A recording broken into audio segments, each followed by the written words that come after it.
is. See you in a minute. Coach is connecting his audio right now. So, folks, welcome to the Sports Show with Bob Spino, where we have head coach Gary Adams, who should have his audio and video all set for us right now. Okay. Hey, Coach, how you doing? I see you. Okay. Can you hear me? I can hear you. We I'm hear Bob. you, Coach. Hi, I'm Bob. Rob. Good to see you. Hi, Rob. Hey, thank you so much for coming on. You're welcome. And Thanks for inviting me. oh yeah, that's okay. You know, these things get tricky once in a while, but I didn't even know how to do it in the beginning, but I figured it out as time went on. Okay. So tell us about your coaching career. And by the way, baseball is my favorite sport and Tony's as well. And tell us about everything that, you know, you coach at UCLA, you coached at Cal Irvine, and why don't you tell us all about it? Well, I guess you'd say I began when I went to UCLA and played baseball there for 3 years. And Coach Reichel, the head coach then, he asked me to be his graduate assistant coach. He did it during the summertime. I was just getting ready to sign a baseball contract with, at the time, Kansas City Athletics. And the scout was in my, came to my house and was sitting in the living room when Coach Reichel called me and asked if I would want to be his assistant, graduate assistant coach.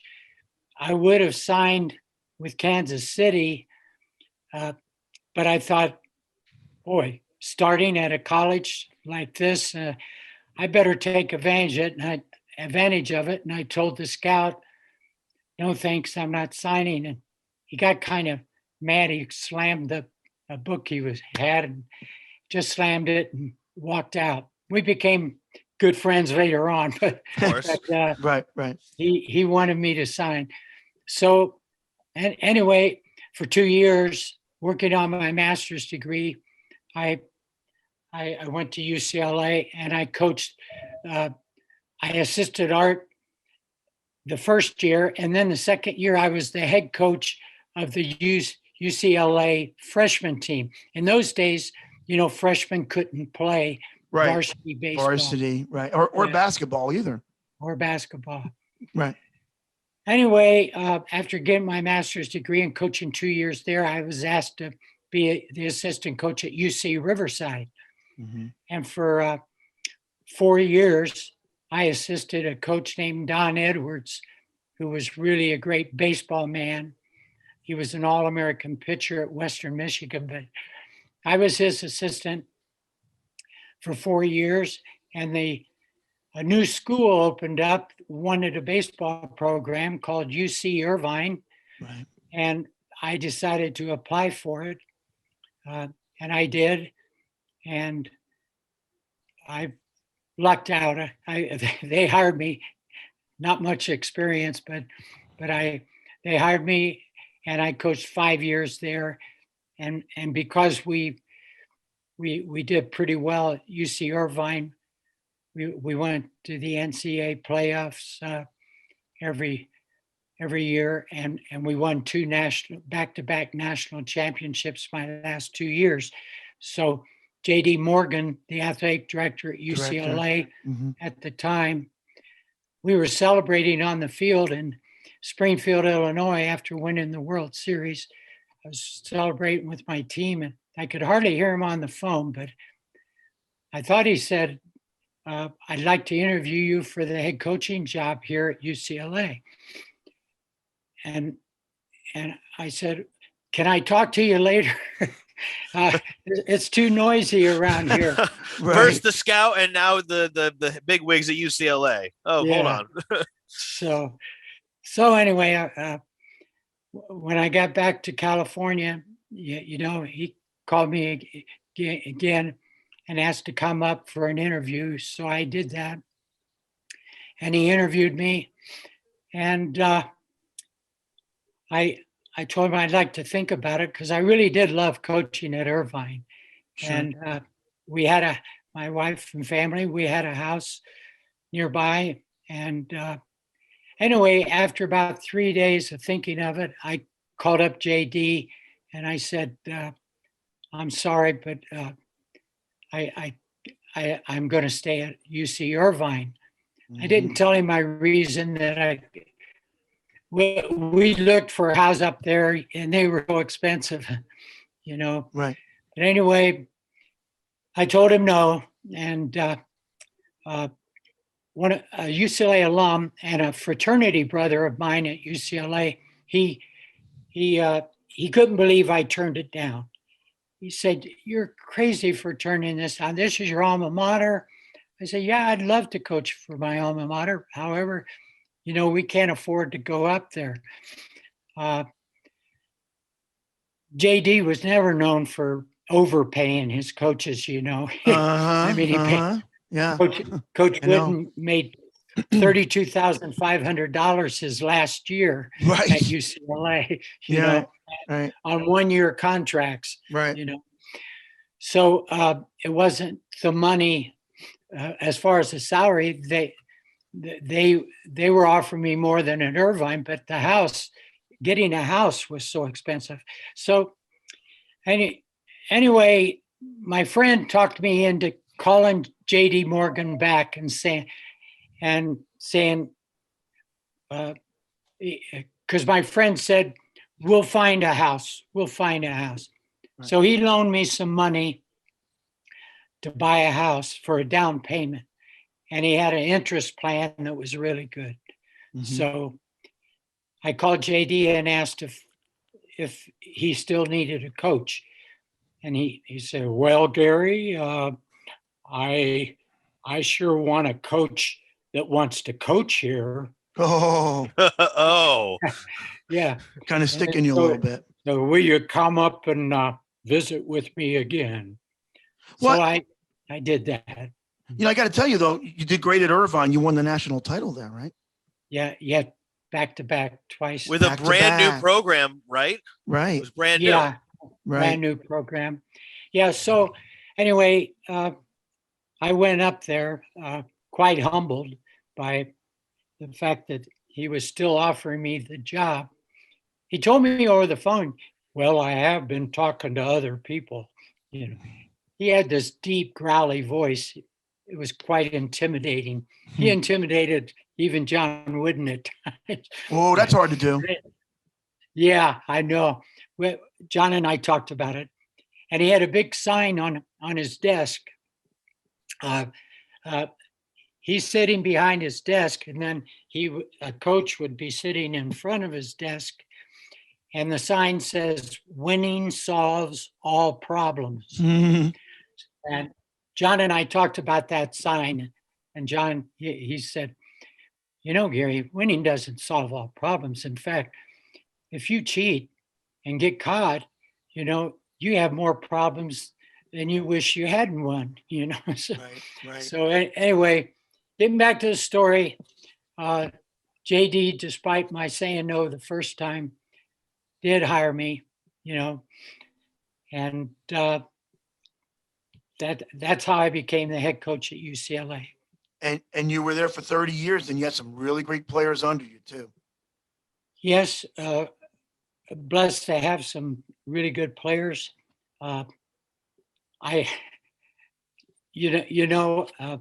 didn't win a national championship at UCLA. We went to the playoffs a lot of times. 11 times, actually. Yeah, we might have been the best team who went to the playoffs and never got to the World Series. Well, we got there in 1997. You did. I had some really good players, and we put it all together. And despite losing our first NCAA playoff game, we came back through the loser circle all the way through to make it to the World Series.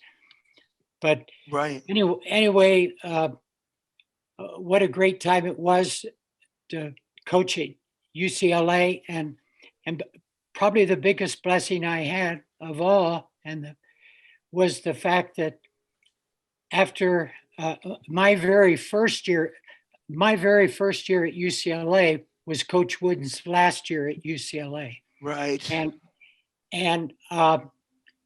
I I was asked by JD Morgan if I wouldn't mind sharing my office with Coach Wooden to make him feel welcome, come home, back to UCLA, because he had so much fan mail. He had to write all of his letters in an office. He had to get his mail. He had to mail his his letters back to those people. He answered every letter. And anyway, JD asked me if I would mind share my office with him. And it's funny, I immediately said, how much do I have to pay you? Right. But then when I left the office, I had told all the coaches, JD wants to see me. This was after my first season, and he wants to see me and talk to me. It's important. And the guy said, all the coaches at UCLA that I talked to, they all said, Gary, when JD calls a meeting with a coach, it's never a good thing. So they didn't build up my confidence too much, but I mustered up the courage to go into his office and see what he wanted. And when he told me he wanted me to just share my office with him, I was happy. When I left the office, the coaches were kind of huddled outside, and they said, "What did he want, Gary? What was it you wanted?" And I told him, well, he just wanted to know if I wouldn't mind sharing my office with Coach Wooden to make him feel welcome to come back to UCLA. And they all said, well, you said yes, of course. I said, no, JD, I'd like to think about it. Can I get back to you tomorrow? Wow. You should have seen their jaws drop. I think mine just did. Yeah. Yeah. Well, I did it as a joke, and Yeah. finally I said, no, you guys, I'm kidding. Of course I said yes. So John and I shared that tiny little office. It was 10 feet by 12 feet. We always said Louis Alcindor could have laid down on the floor and touched all the walls, at the same time. But anyway, we shared that office for almost Coach. 8 years. Yeah. Yes. Rob. Oh, I thought I heard you say. Yeah, something. I think something happened. I don't know if we lost him for a second. Anyway, we shared the office for 8 years. I really got to know him, and he got to know me. Mm-hmm. And he finally told me at the end,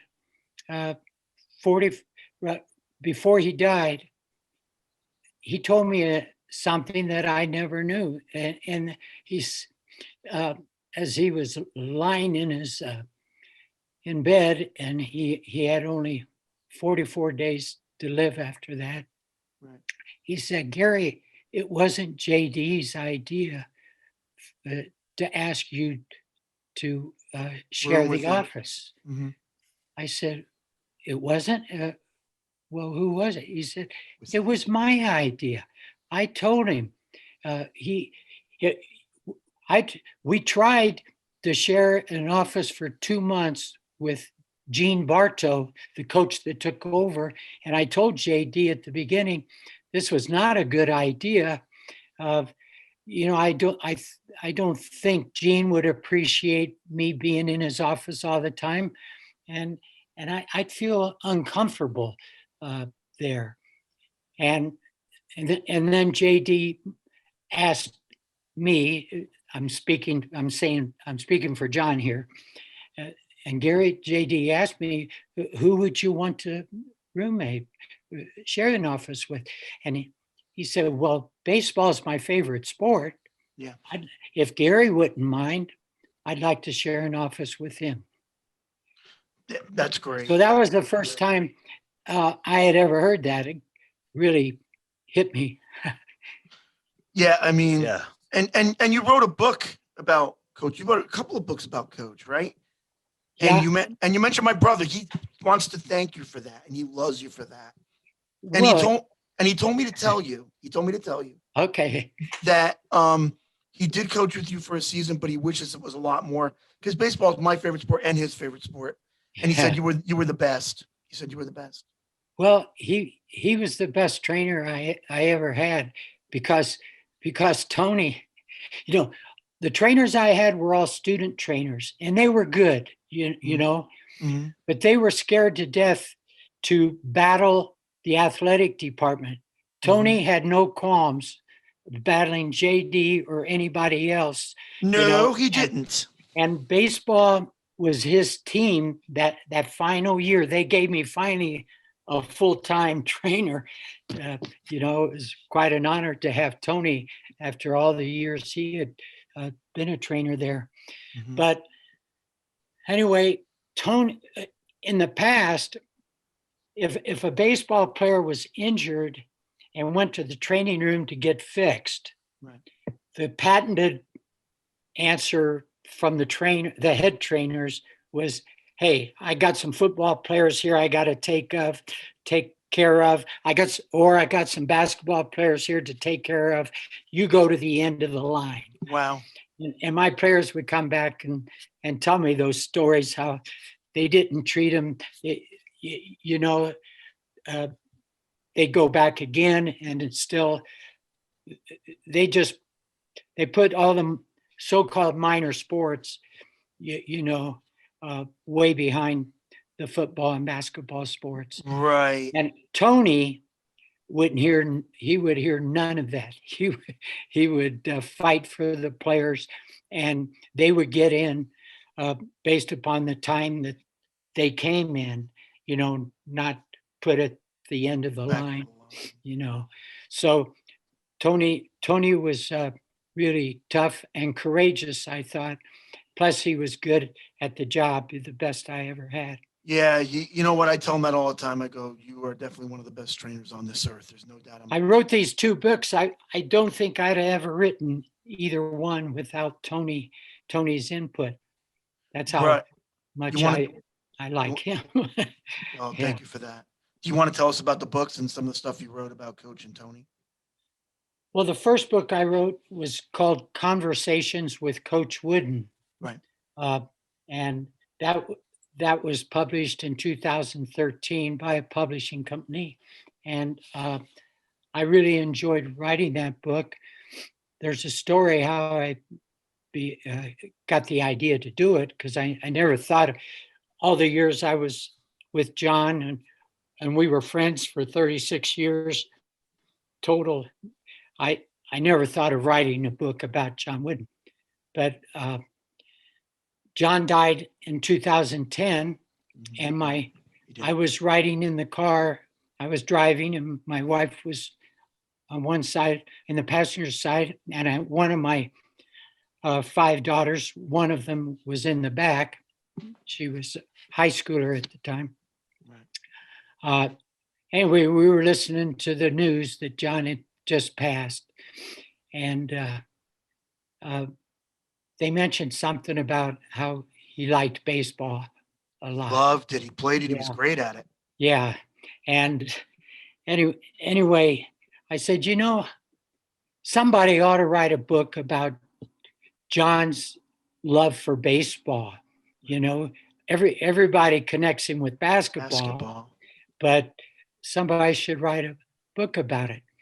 And my daughter piped up at the back of the bus, back of the car, and said, "Well, Daddy, why don't you write the book?" So, Conversations with Coach Wooden. Mhm. It's on baseball, heroes, and life, and that's how that book got started. And that's Tony really helped me a lot in getting that done. Right.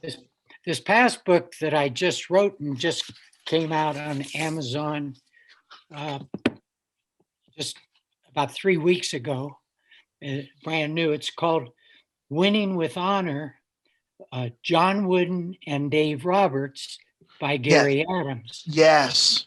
It's how basically, I guess you would say it's about the similarities and the differences between an old icon like John Wooden and a young upcoming manager like Dave Roberts. For the Dodgers, yeah. Similarities and differences, and I based it around John's pyramid of success. Oh, that's a good way to go.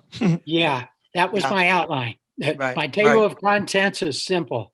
It's the 15 blocks in the pyramid, Yes. plus which I never found a book that entailed every word that John had in his pyramid. There are words on the outside of that pyramid, like faith and fight and patience Yes. and that I looked. John looked at those words as being as important as the 15 blocks inside the pyramid. Even more so, because they really are. He would say, my starting five, they were important, but we wouldn't have won without the sixth, seventh, and eighth man. Right, And he looked at those words on the outside of his pyramid as like the sixth, seventh, and eighth man. Right. Now he didn't play many guys beyond the eighth man, if you will recall the history of John Wooden's basketball. But he said the rest of the team. Well, he got this from Jerry West. Jerry West says you got to have 7 or 8 great talented players, and the rest of them, they just got to be great team players. They don't have to be any good. That's what Jerry West said. Well, John looked at those words on the outside of his pyramid like they were his sixth, seventh, and eighth man. Mm-hmm. So anyway, that book, I just finished it. It's out on sale. People can get it on Amazon, or if they, the quickest route, if they would want an autographed copy, they go to our website. It's pretty simple, GaryAdamsBooks.com. And we'll be posting links to that website and your books, Coach, Yes, we on will. the show. Thank you. Definitely will. Oh, thanks very much. That's good. We can use all the help we can get. Oh, well, you're helping us just by It's a being good on. book. So what got you into Okay. writing? Well, I always wrote children's stories, and I quite a few of them.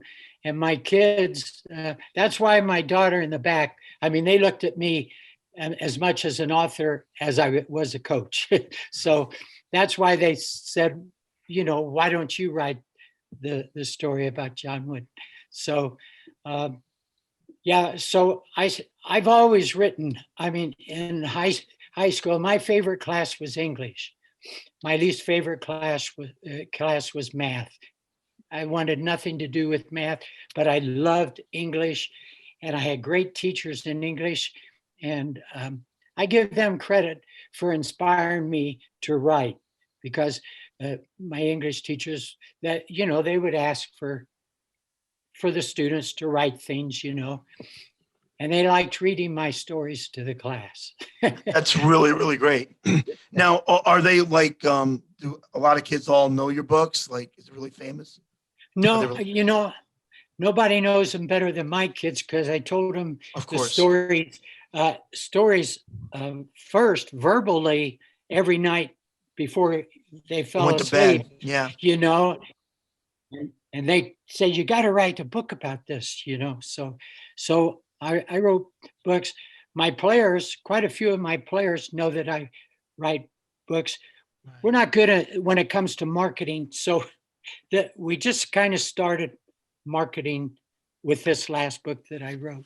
But anyway, my players, they when they have kids, they buy books from me so they can read them to their kids, or their kids can read them. We'll try to get it pushed out for you a little bit so more kids can see it. How about that? Okay, it's on our website. All of my children's books are on the website. And what was that website one more time? GaryAdamsBooks.com. Pretty tricky. Pretty tricky. Oh, really hard. Now, you're into making wine too, right? Oh, yes. I'm a vintner. And, as a matter of fact, already this morning at 6:30, I was out there, working on the irrigation system and kind of thinning out some of the vines. Uh, yeah. Uh, my wife, when I retired, my wife bought me a book because she knew I had to get active doing something since I am a very active person. I like to be busy. And she bought me a book. It was called From Vines to Wines. Mm. And I read that book, and boy, it was interesting to me. We didn't even drink wine. I knew nothing about wine. I didn't drink it. Right. Knew nothing about it. So, but anyway, she got the gift for my birthday, so I figured I better read it.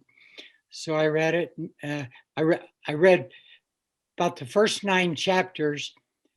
It was finished with the growing part of the vines, and so I bought 18 vines, and I planted them. And people found out that the neighbors saw that I was growing vines for wine, and they would ask me questions about wine or the vines, and my patented answer was, I haven't gotten to that chapter yet, because there was more I hadn't, and that's the truth. I hadn't finished reading the book. So anyway, we have 100, and now we have 180 vines. So we increased quite a bit now. Gradually, each year we've added, but now this is a mom and pop organization, and we can't handle anymore. And this, we're happy with this. We have a little winery where we planted the vines, we pruned the vines, we picked the grapes with the neighbors' help. They harvest. Harvest time was always a big thing. It still is. And then we made the wine from fermenting the wine and putting them in the bottles, the carboys, the barrels, and bottling them, putting the labels on. So from beginning to end, we did the whole process. I got to tell you, Gary. I met a guy that built like he's a creator, and he created like a filter for the wine that takes all the preservatives, the bad stuff out. And when you drink it, it's pure wine. And if you ever want to meet him, I'll have him give you a call, because he really wants to push it. And it's like 100% pure. You never get sick or a headache or anything. Oh, well, I know there's a lot of people that complain that it causes headaches. Yeah, but this it doesn't though. Yeah.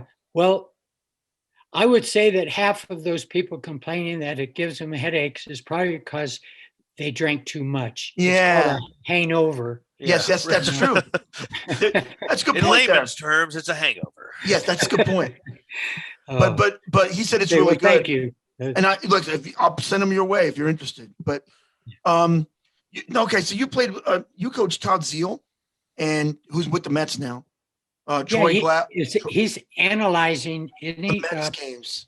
Is he radio or television? He does SNY's Mets special station on TV. So okay, he's yeah, doing that. Yeah. I just talked to Todd not very long ago.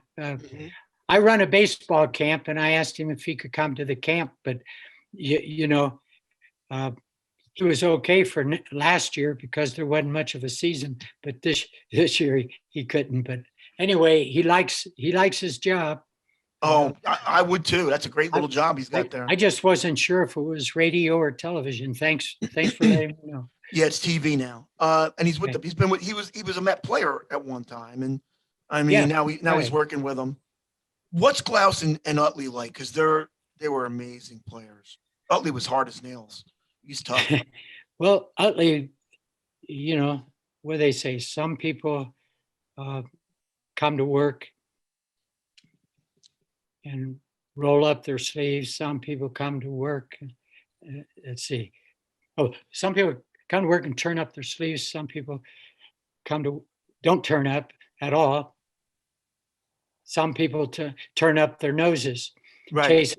Chase Utley was a man when he went on the baseball field, he turns up his sleeves and he's going to work. He was a blue collar worker. There's no doubt about it. He was a great player with Philly and He UCLA. he was that way when he played at UCLA. He was inspirational in that way. Another guy just like him was Dave Roberts, though. Dave Roberts was, he was an outfielder, but he'd come up with grass stained and dirty uniforms, where Chase would just have dirt uniforms, diving for balls in the infield and that. But Roberts would dive and run through a wall for you in the outfield. Well, you know what? He really ran through the Yankee wall because his stolen base broke that curse. No doubt about it. No doubt about it. Because of his stolen base, that 86-year curse the Yankees had on Boston went away. I happened to mention that in both of my books. Did you really? Yeah. Yeah. Well, Yeah. I hate the Yankees, so I loved it. And you know what's funny? I saw Dave on the field at the Mets game, and I said it to him. I go, I loved what you did. Thank you. Yeah. And he looked at me and went, I hate the Yankees. That's what he said. That's something. So, Coach, in all years of coaching and playing, what's your most memorable moment of all? Oh, gosh. That's funny. I've been asked that question. That's not the most popular question. It's second most popular. Second most. Most popular was who's the best player you ever coached? And John would never answer that question, and neither have I. Okay, right. But yours. Well, after such a long wait to get back to a World Series, I was really happy when we cinched the World Series. The last game we had in the playoffs at Oklahoma State. And it wasn't even a close game. It was 25-4. Whoa. They ran out of pitching and we did. But Troy Gloss had a few home runs in that. Yeah, he had a few home runs in his career too, including when the Angels won it all. Yeah. But, he was a great player. Rob, I think that was a very happy moment when it comes to on the field. But my best moment in life was my happiest was when I saw my bride walking down the aisle. Oh, there you go. And that's what there you go. That's what Coach Wooden said too. Right. Yeah. What do you think about these younger kids today and coaches that don't think that Wooden could have ever coached today? What do you think about that? Because there's a lot of them. I don't think John would have any problems if he coached today. I think he's going to be John, and they're going to respect him so much that they're going to be John too. They're going to want to please their coach, and they'll do anything he say. He always said his best assistant coach was the bench. That was his best ally. Mm-hmm. If they didn't follow orders, he'd put them on the bench. Right. I don't know if you heard the story that when he was sitting in the stands watching a UCLA basketball game, after he had retired, he was sitting next to a friend, and a player on UCLA stole the ball from the opposing player, stole the ball and went dribbling down the court, unattested, nobody around, and he slam dunked the ball. And you guys probably know how he hated slam dunking. Yes. And anyway, he slam dunked the ball, and John's friend said, "John, what would have you done if a player like you would have done that?" He said, before his feet hit the ground, I'd have him sitting on the bench. Right. So, so, Right. so that might be hard to do. But anyway, you got the picture. Uh, he didn't like the showboating of pro basketball. He enjoyed college women's basketball even better than men's basketball at the end. At the end, yeah. But to answer your question, I don't think he'd had a problem. I really don't, Bob. No, think I he'd don't. have been No, fine. because great is great in any generation. I mean, and he was. So, he was just great, and he could coach no matter what. I mean, I know some of these kids, they Yeah. kind of try to disrespect, older people or people that didn't play in the league. Well, coach was a great basketball player when he was young and a great baseball player. So, And what's your opinion on the state of baseball right now, of the game? Well, I sort of feel like Vin Scully felt, baseball has passed me by, is what Vin said. Say it ain't so. Yeah, Right, the launch angles and, Right. OPS, all the statistics and everything, the shifts. Oh yeah, right. I mean, there's so much going on that's different. I always used to brag how, hey, all the other sports have changed, but baseball is still the same. It's 60 Yes, feet, and 6 for inches. years it was. That's right. It's 90 feet bases, but boy, they've sure changed it. I, my opinion, I'm glad that I coached when I did. I was famous for not ordering pitches from the bench to my catcher and have the catcher relay the pitch to the pitcher. I never called pitches, and I know that west of the Mississippi, every coach was calling the pitches.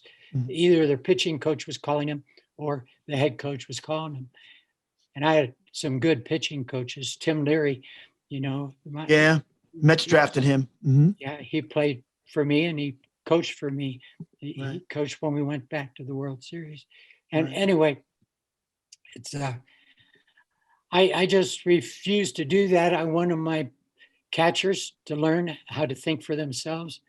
I wanted them to not be robots. Same way with my runners. I gave everybody on the team the green light at the beginning of the year. And the only way they could lose the green light as far as steal, that means they could steal on their own Right. anytime. Now, if they didn't learn the appropriate times to steal, and if it just ended up that they were too slow, then they better learn how to do the delayed steal. Right.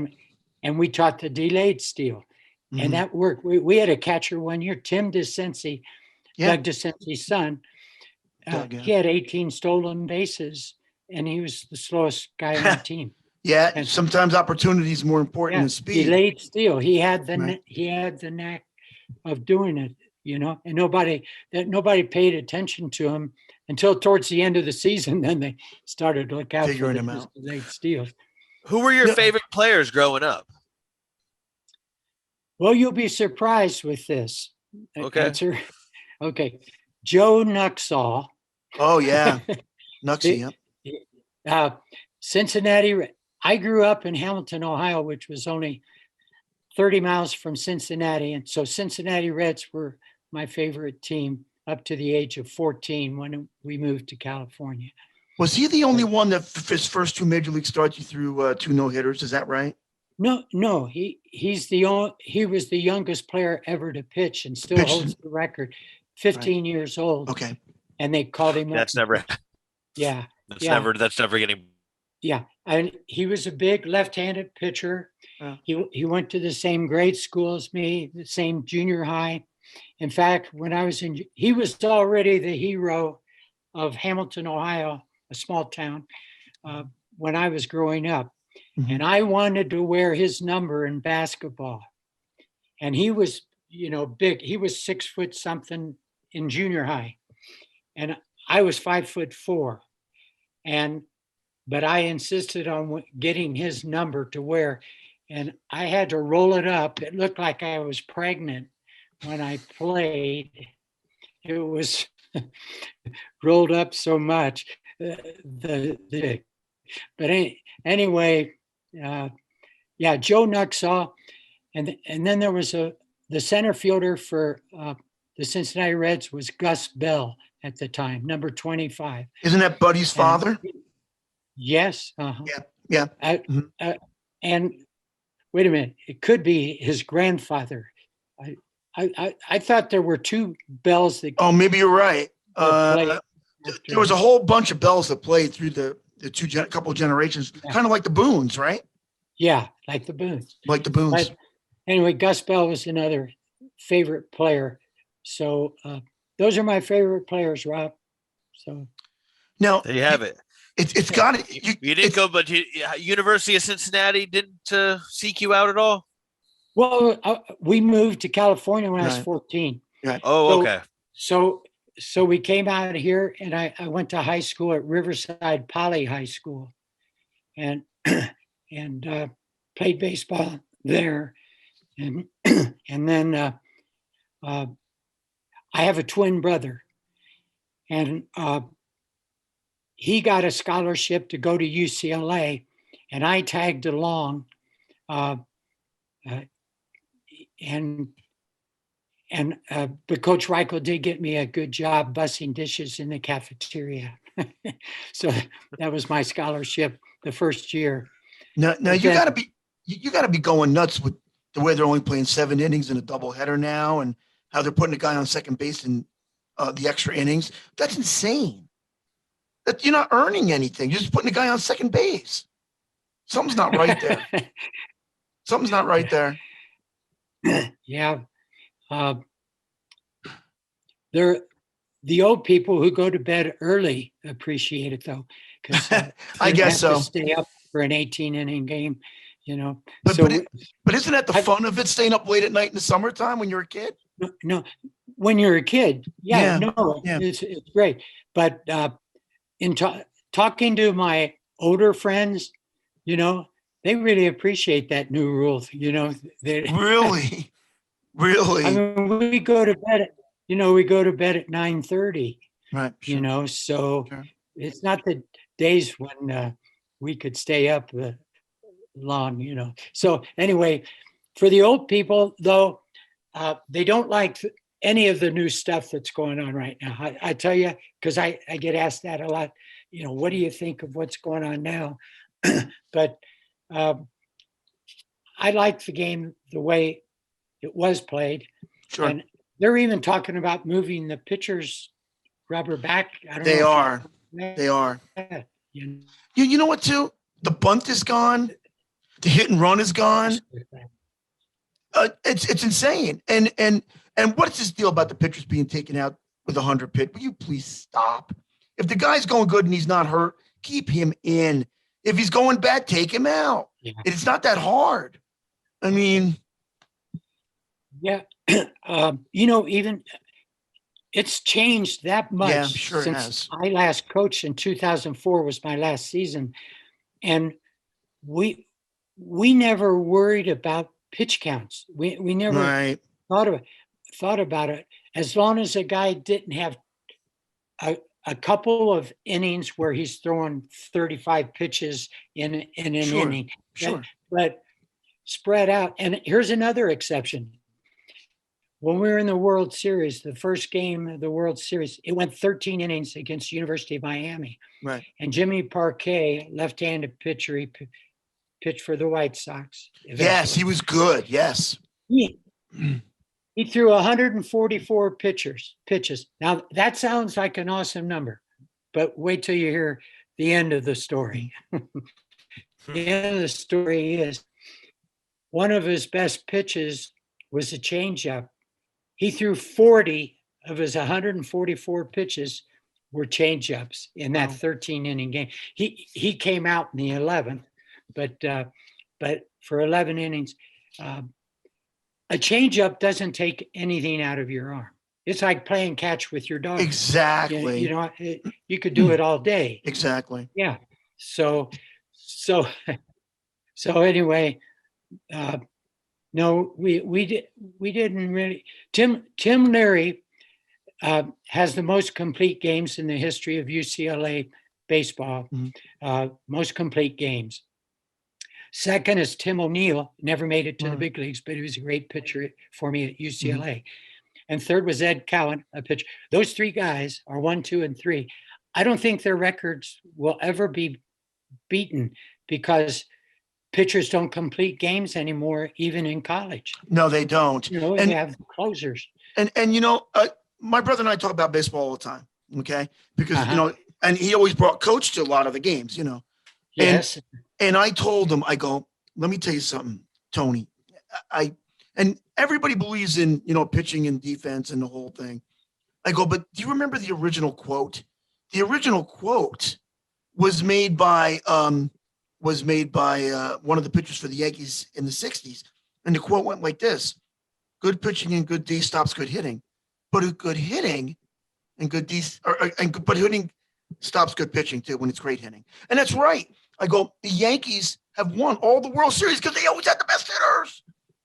They always did. And for the longest time, he never believed it. But after a while, he would call me back and go, Bob, maybe you're right. I go, you still got to score at the end of the day. You still got to hit that ball.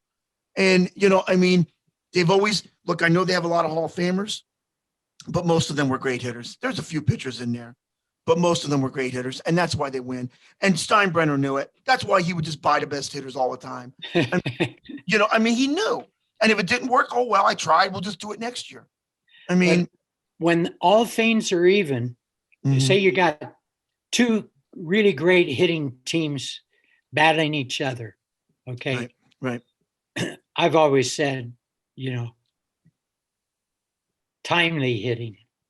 Oh, of course. Timely. You need timely. You need that. hitting. Absolutely. Because you can get lots of hits in a game, like the Dodgers win. during their slump, Right. this recent slump. Yes. That they missed the timely hitting, and they had that all last year. They had timely hitting. Yeah, I know. Through the playoffs, to the World Series. I mean, it seemed like every time we thought that, okay, there's 2 outs, they're not going to score. They're not going gonna to score. They scored. They scored with 2. But that's the other thing my brother and I talk about with them. They got rid of some players off the bench that were clutch for them. And that's kind of big. People don't, because you always think about the star players. But I told them, I go, I'm a big Met fan. And in the 80s, when the Mets won it in 86, they had a perfect team up and down, even off the bench. But in 87, they kind of got rid of one guy here and one guy there. And then they traded Kevin Mitchell, who was a really big player off their bench. And Yes. and nobody even realized that you were slowly chipping away at your own building to make it weak to fall. And the Mets still look good. They won a lot of regular season games, but they couldn't finish. It's really important when you got the whole team together. And you know what? It is timely hitting, but you still got to hit. I'm not overlooking pitching and defense at all. I'm just saying you're forgetting about the other side. You're forgetting about the hitting, and it's really important.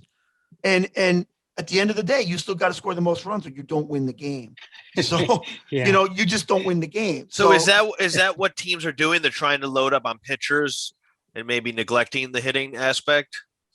Oh, that's been like that for a while. I think. Well, I can't answer that. I don't know what the general managers are exactly looking for. I mean, the Dodgers general managers, Andrew Friedman, he's analytics to the ultimate, and he wants guys.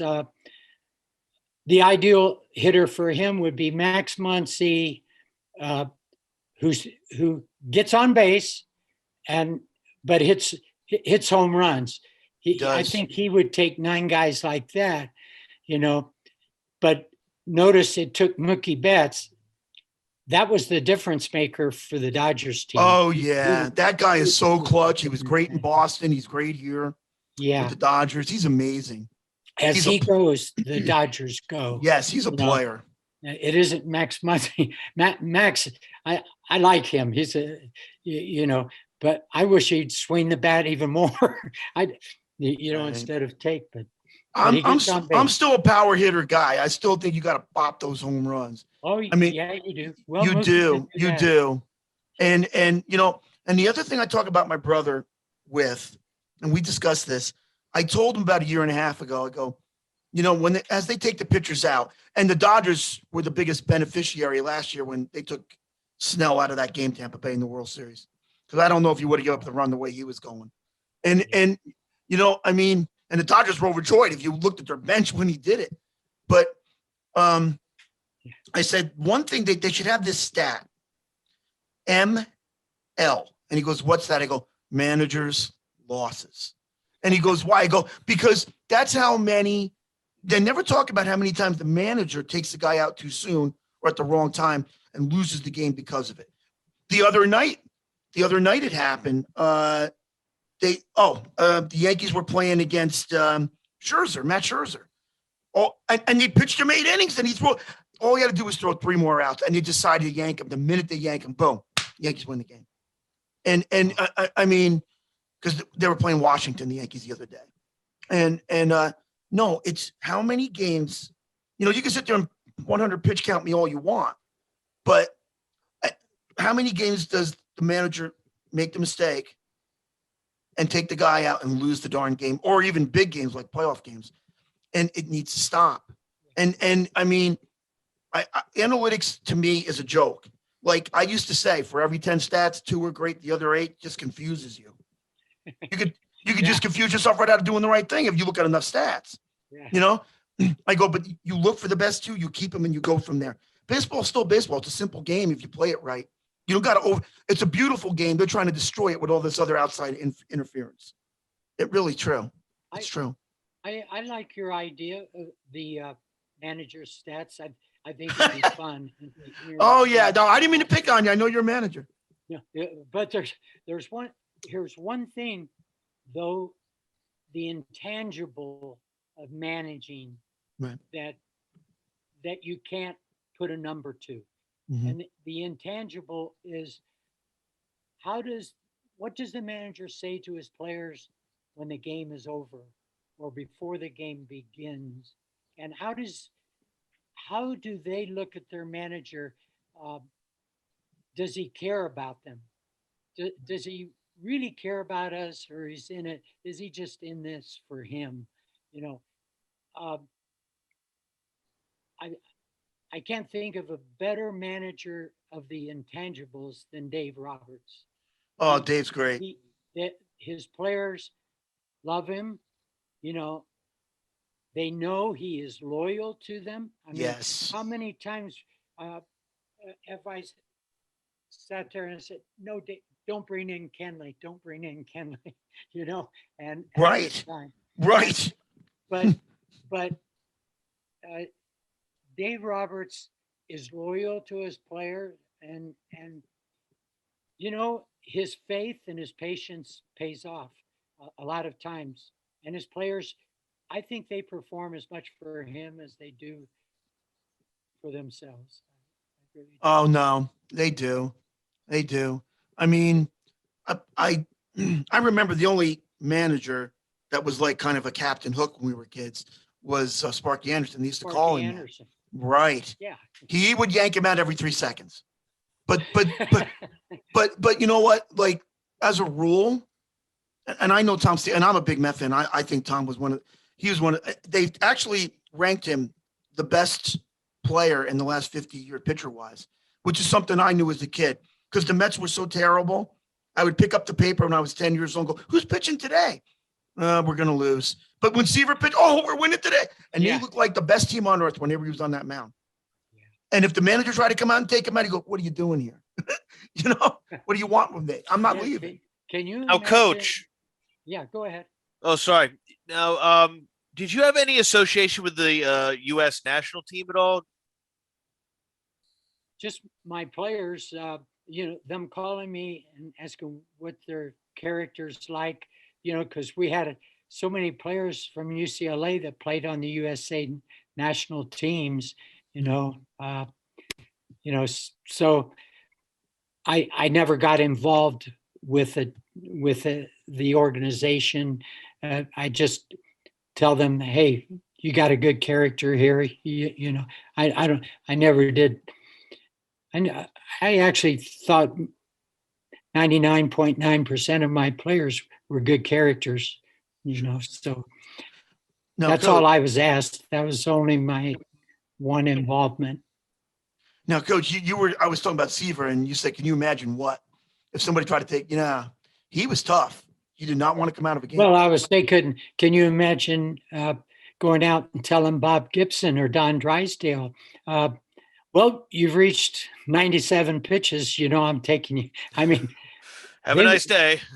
Oh, no. Well, you could go out there. Oh, you know what? It's funny you bring it up because McCarver, who was Gibson's catcher forever, yeah, the first inning came and the manager's sitting there and he's not throwing strikes. So the manager goes, go out and talk to him. And he went, he was like shaking his head. He goes, no. And so finally he goes, go out and talk to him. So he walks out and Gibson sees him coming. He goes, get back behind the plate, McCarver. He goes, the only thing you know about pitching is you can't hit it. And he goes, okay, okay. That's a good one. Oh, yeah, he was tough. Yeah. He was tough. But I'm glad. I mean, I'm glad you're honest and agree with it because I love baseball so darn much, and I see what's happening. And I got to tell you, there was a pitcher named Rick Waits, and I'm sure you know who he is. Mm-hmm. And he was on he was on the Cleveland Indians when I was a little kid. Yeah. And he was tough against the Yanks for 8 innings, and they never took him out. There wasn't a 100 pitch count back in the 70s, but he would give up this little ground ball that would sneak through the infield, and it would be like a base hit. And he would have a lead, like a 3-1 lead. So the manager thought, oh, he's getting tired, and he would go, and it happened all the time. And they used to have a bullpen called the kerosene crew. Instead of putting out the fire, they started a bigger fire. Yeah. And they would put him in before you know it. Yanks win 5-3. And I learned that was like the prerequisite of the 100 pitch count because don't take the guy out when he's going good. Yeah. That's the bottom line. And I don't know why they would take him out on a CNI ground ball that wasn't hit hard. He did it. Same thing as a bloop hit. Exactly. Maybe even cracking the guy's bat. It's funny. It's funny you bring it up because in 2003, right, the Yankees could have lost to the Red Sox in the playoffs, and they keep Pedro in. Everybody's screaming, "Don't keep him in!" He made the perfect pitch to Posada. He buzzsawed his bat. The darn thing bloops, and the Yankees luck out, score the runs, and win the game, and knock him out. Yeah, but it was a perfect pitch he threw. It was. It was a perfect pitch. You can't penalize that. You can't penalize that. No. Yeah. But that's just the way it is, I guess. But so it's funny you said you do the books, right? The kids' books. I'm actually thinking about doing a kids' book, believe it or not, because I used to play around with my younger brother and call him all kinds of kid names and stuff. And I want the characters. I'm thinking, you know what? We could put them in like a kid book. But I always wondered about how did you start finding people to print the book? Because they want my brother to print a book or write a book about Coach and everything in his life. Yeah, nobody was closer than your brother to John. Yeah. They're the last years of his life. Well, sure. My first book, Conversations with Coach Wooden, I sent out to 2 places where I thought I'd have a chance of getting it published, and that was I did my homework. I looked at the background, and I saw this one publishing company. It's called Santa Monica Press Publishing Company, and it looked like they like to do sports books. Mm-hmm. Okay, and then I read that the editor, the main guy, the head guy, went to UCLA in the 1980s. So I knew I was coaching at that time. And he said he can still make a 3-pointer. He described himself as, I'm able to still make 3-pointers. Okay. I thought, if this guy turns me down, everybody's going to turn me down. You don't stand a chance. Yeah, I don't stand a chance. I mean, he was everything. So I sent 2 of them out. Never did hear from the one, but I heard from him. In fact, he didn't. I mean, it happened just like that. I got a phone call, and he says, Gary, this is so and so from the Santa Monica Press Book Publishing Company, and I'm interested in your book. I thought it was a friend of mine just pulling my leg. He knew I was. I sent out the message that I wanted to publish, and I said, yeah, and I was playing along.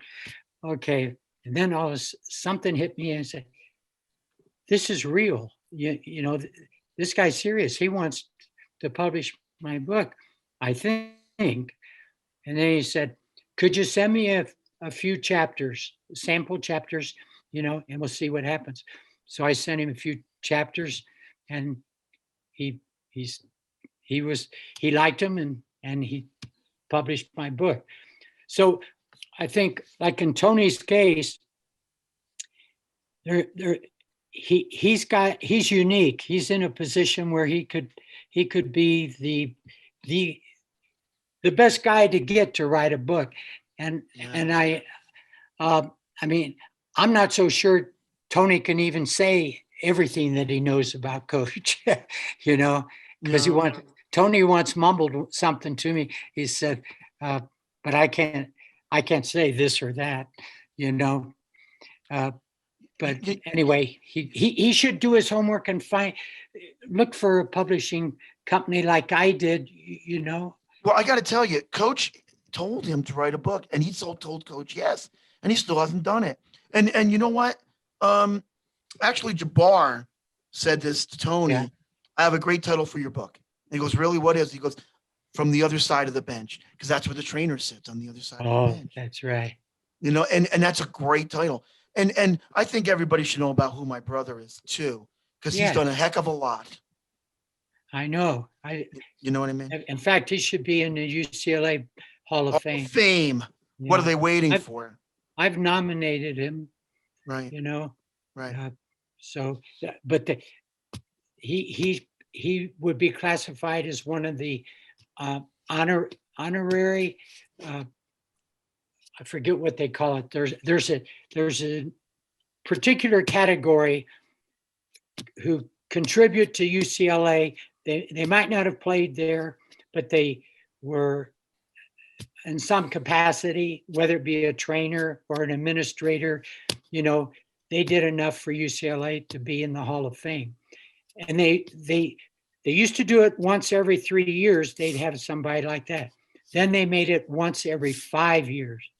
And Tony, he qualifies unanimously for that in that category, Yeah. So he should be. Let's go UCLA Hall of Fame. Make it happen.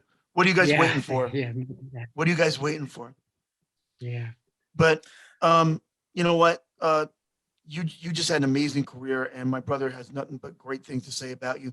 And he kept telling me, get you on, and he was right. We were so happy that you came on our show. You're an amazing person. I got to say to you guys, this is the most fun I've ever had being interviewed. Oh, thank you very much. That's great to hear. No, we're so glad to have you. And is there anything else you want to share with the audience before you go? Good question. Well, I think, Rob, I think it was you that might have asked this question about with the players, they've changed so much now. What would John Wooden think about them? Yeah. I have to tell you this. In my opinion, my first year of coaching college baseball, all the way to my last year of coaching college baseball, right. I don't think my players changed one iota. That's why I could answer about Coach Wooden. I didn't change with them. They changed with me, though I did learn a lot from them. I did learn a lot from them, but coaches who I coached against and retired, their number one reason for leaving coaching was they didn't like the kids anymore. they didn't like coaching the players anymore. And they would tell me, Gary, how can you still be coaching? The guys that broke in when I did, and they retired much earlier than me, and they, how can you stand it? I honestly said, I don't see any difference in them. And Wow. My first, you know what John told me? I think it's in my book, I think. Yeah. I don't know. It's in one of my books. He said,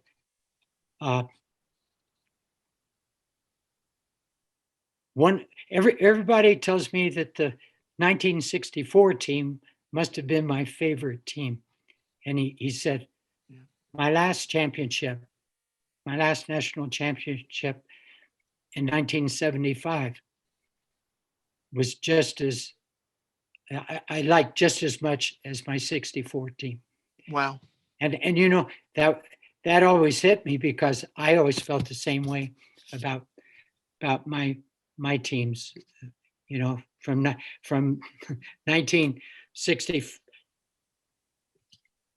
well, as a head coach from 1970 to 2004, I saw no difference. Really. It sounds like there was one constant, Coach, and that was that you love them all. Oh, I did. Well, And I got to tell you, they loved you too. There's no doubt about it. Well, they tell me that, but they haven't talked to all the players I cut. Oh, we don't talk about that. We don't speak of Okay. that. But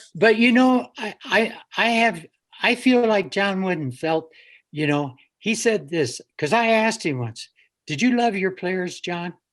And I know that question's in my books. And his answer was, Gary, I like them all differently, but I love them all the same. Right. And it never, I couldn't picture that. And I remember not until I had my 5 daughters, no sons, but 5 daughters, did it finally hit me what John Wooden meant. Simple analogy. If a player came calling on one of my daughters, some I would greet at the door and say, come on in, good to see you, have a good time. And others, well, not so much. The road is that way. my shotgun in hand. So anyway, that's how I felt. I cared. I think players, it's not how much you know. They don't care how much you know until they know how much you care. You're so right about that, because then you're in the respect and they'll listen to you. But thanks, you guys, for giving me this opportunity to speak to you. Thank you. It was so much fun. It was. It's my funnest. Thank you so much. Funnest ever. Yeah, I'll never forget this. Oh, thank you. That means a lot to us. It really does. Well, I wish you guys good luck in your endeavors. Thank you. Thank you so much. Thank you. Yeah.